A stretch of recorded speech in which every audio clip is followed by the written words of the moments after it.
అదే RTV app వార్తల్ని క్షణాల్లో చదివే అవకాశం ఉంటుంది. ఒక న్యూస్ పేపర్, ఒక టెలివిజన్ ఛానల్ మీ చేతుల్లో ఎప్పుడూ ఉంటాయి. ఆమె ఒక ఐఏఎస్ ఆఫీసర్ భార్య. సివిల్ సర్వెంట్ భార్యగా సమాజంలో ఎన్నో గౌరవ మర్యాదలు దక్కుతాయి. కానీ ఆమె మాత్రం తప్పుడు మార్గంలో వెళ్ళింది. ఒక గ్యాంగ్స్టర్తో సన్నిహితంగా మెలిగింది. అతడితో కలిసి అసాంఘిక కార్యక్రమాలకు పాల్పడింది. భాగవతం బయటపడి అరెస్ట్ చేసే సమయంలో సదరు గ్యాంగ్స్టర్తో కలిసి పారిపోయింది. దీంతో భర్తకు ఆయన ప్రవర్తనపై విరక్తి పుట్టింది. విడాకులు ఇచ్చేందుకు సిద్ధమయ్యాడు. విషయం తెలిసి తిరిగి ఇంటికొచ్చిన ఆమె సూసైడ్ చేసుకుంది. గుజరాత్ గాంధీనగర్లో ఈ ఘటన వెలుగు చూసింది.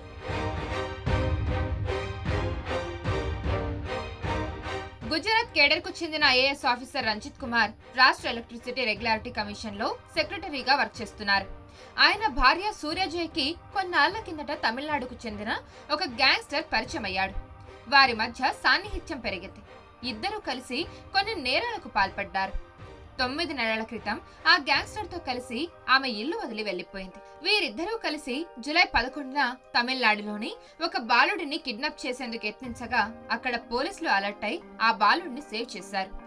అప్పటి నుంచి గ్యాంగ్స్టర్ సూర్యజయ్ కోసం పోలీసులు వెతుకుతున్నారు. ఈ క్రమంలోనే గత శనివారం సూర్యజయ్ గాంధీనగర్లోని తన భర్త రంజిత్ కుమార్ ఇంటికి వచ్చింది. కానీ ఆ అధికారి ఆమెను ఇంట్లోకి అనుమతించలేదు. దీంతో విషం తాగిన సూర్యజయ్ 108కు కాల్ చేసి విషయం చెప్పింది. ఆమెను స్థానిక హాస్పిటల్లో చేర్చగా చికిత్స పొందుతూ మృతి చెందింది. ఈ ఘటనపై రంజిత్ తరపు న్యాయవాది స్పందించారు. దంపతులిద్దరూ ఏడాది కాలంగా దూరంగా ఉంటున్నట్టు చెప్పారు.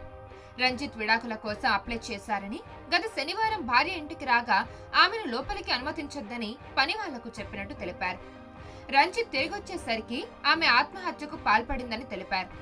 కాగా ఆమె మృతదేహాన్ని తీసుకునేందుకు కూడా భర్త రంజిత్ నిరాకరించినట్టు తెలిసింది. మరిన్ని వీడియోస్ కోసం ఛానల్ ని సబ్స్క్రైబ్ చేయండి. లేటెస్ట్ అప్డేట్స్ కోసం వాట్సాప్ ఛానల్ ని ఫాలో చేయండి.